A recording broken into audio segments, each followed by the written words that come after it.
Continuamos. Vamos a ver ahora el B.3, que es la racionalidad limitada. Nosotros decíamos anteriormente, en el B.2, que hay una serie de supuestos de la racionalidad en los que se espera que los gerentes sean perfectamente o completamente racionales al momento de tomar decisiones. Y eso, la verdad, no existe, porque decimos que el gerente no puede controlar todos los eventos, no puede anticiparse a todos los acontecimientos, sino que por lo contrario, tiene una capacidad limitada para percibir, para procesar la información, que actúa como una restricción. Entonces, es incierto, o sea, es falso lo que plantea el libro, lo que puede pensar la gente, de que los gerentes son completamente racionales. Si no, hay una perspectiva mucho más realista, que es la perspectiva de la racionalidad limitada, la cual es cierta porque sí, los gerentes pueden ser racionales, claro está, pero están limitados, están restringidos por una serie de límites, que justamente esos límites vienen por la capacidad limitada que se tiene para procesar la información. ¿Y cómo percibimos o cómo procesamos la información?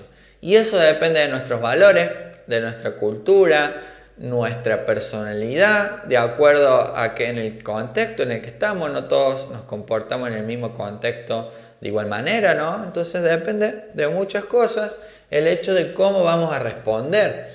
Entonces vamos a ir comentando lo que nos dice el libro, que algo les estuve diciendo. Dice, se espera que los gerentes sean completamente racionales al tomar decisiones, pero esto no es así. Como les digo, están restringidos por lo que son la capacidad para procesar la información.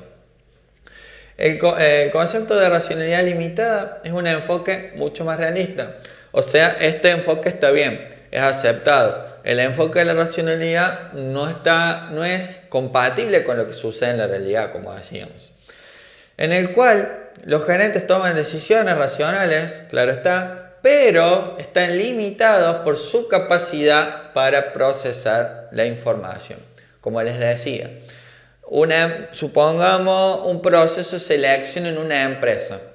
El puesto es, por ejemplo, analista de recursos humanos. Hay un puesto de analista de recursos humanos.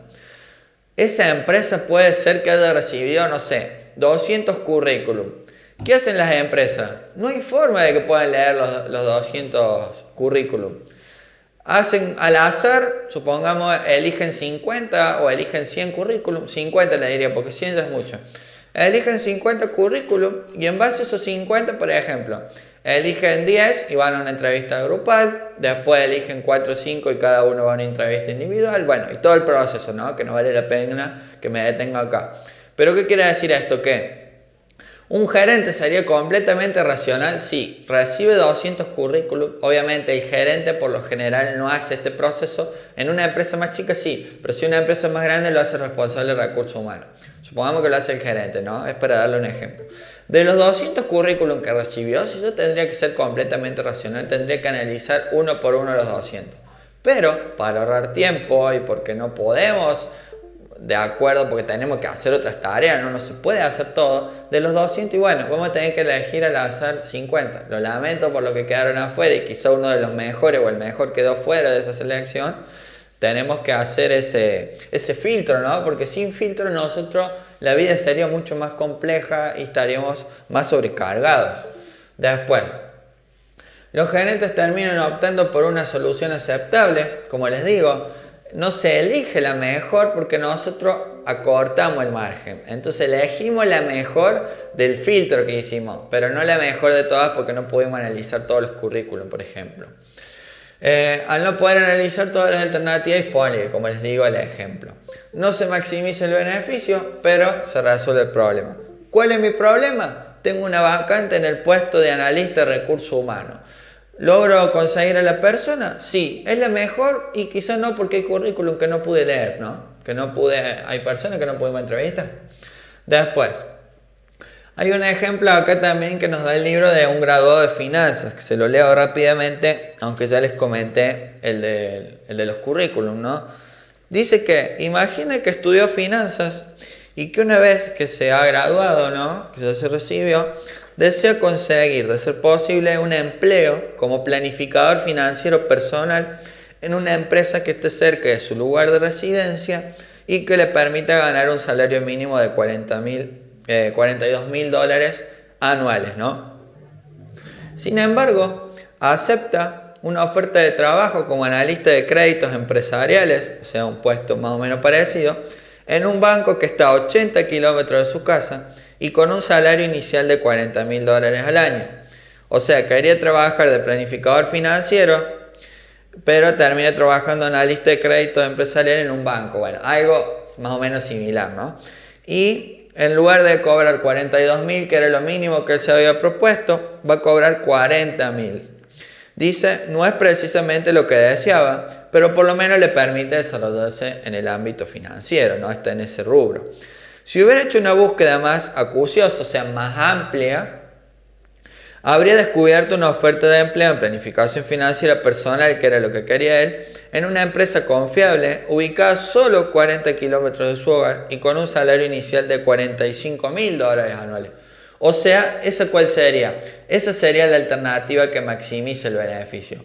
Pero, como nosotros disponemos de poco tiempo, muchas veces no somos magos y no podemos adivinar lo que va a pasar, cuando recibimos, o sea, en sí que está difícil conseguir trabajo, ¿no? Y que es muy estresante buscar trabajo, cuando uno más o menos ve una posibilidad atractiva, dice, sí, listo, la agarro, porque no sabe cuándo va a venir la otra. Pero bueno, si este trabajador, este candidato hubiera buscado más, se podría haber encontrado con esta opción, que estaba más cerca de su casa, en el puesto que él quería y con un sueldo mayor. Pero bueno, como les digo, muchas veces nosotros decidimos rápido.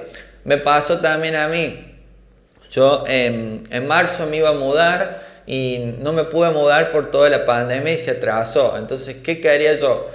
Queríamos, con un amigo no nos mudamos, queríamos decidir rápido. ¿Qué es esto? Es decir, nosotros vimos 4 o 5 departamentos y el que más o menos nos gustó, tenía algunas fallas, todo, pero el que más o menos nos gustó decidimos, bueno, vamos por este, porque si no después iba a venir la cuarentena y no nos íbamos a poder mudar. Igual, no nos pudimos mudar, tuvimos que esperar como 2 meses, pero bueno, por lo menos ya nos aseguramos el departamento, firmamos el contrato, ¿no? Entonces en esos casos, si nosotros hubiéramos visto 5 departamentos más, capaz encontrábamos uno en una mejor ubicación o un poco más barato, pero de los que habíamos visto, esa era como la solución aceptable, porque no pudimos ver 10, 15 departamentos, habríamos visto 4 o 5, pero bueno, en esos casos tenemos que decidir rápido. Entonces, como les digo, todo es cuestión del tiempo que tenemos. Si tenemos rápido que tomar la decisión y no analicemos demasiado, pero si tenemos más tiempo, ahí sí nos detengamos a analizar.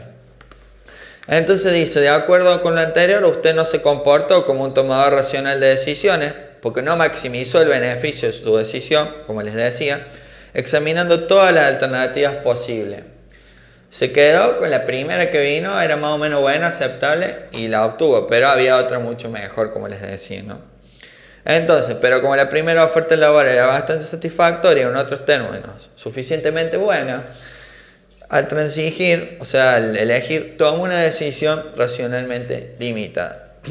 Está bueno el ejemplo, ¿no? Es decir, que tomar decisiones racionalmente limitadas quiere decir que elijo lo satisfactorio, lo bueno, lo aceptable. En cambio, en la racionalidad elijo lo excelente. Pero nosotros vivimos en un tiempo de que elegir lo excelente es difícil, porque tenemos dos trabajos en muchos casos, porque mucha gente trabaja y estudia. Entonces necesitamos decidir y no tomarnos demasiado tiempo, ¿no? Porque postergar no está bueno, porque se nos puede, en el caso por ejemplo de la mudanza, si uno no elige rápido puede haber otro inquilino que te lo alquile, entonces ahí aparece el problema, ¿no? Bien, después, ¿qué más tenemos?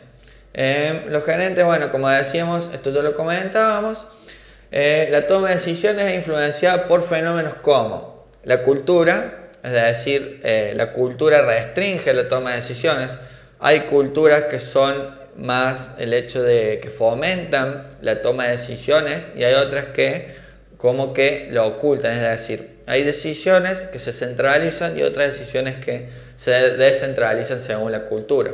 O sea, si hay una cultura que fomente el hecho de que los superiores tengan el poder, van a fomentar, por ejemplo, la centralización de las decisiones para quedarse con las decisiones más importantes. pero sí una cultura que fomenta la colaboración, la participación, la libre distribución del poder de manera equitativa, ¿no? Va a fomentar el hecho de la descentralización de las decisiones, permitiendo que los empleados tomen decisiones importantes.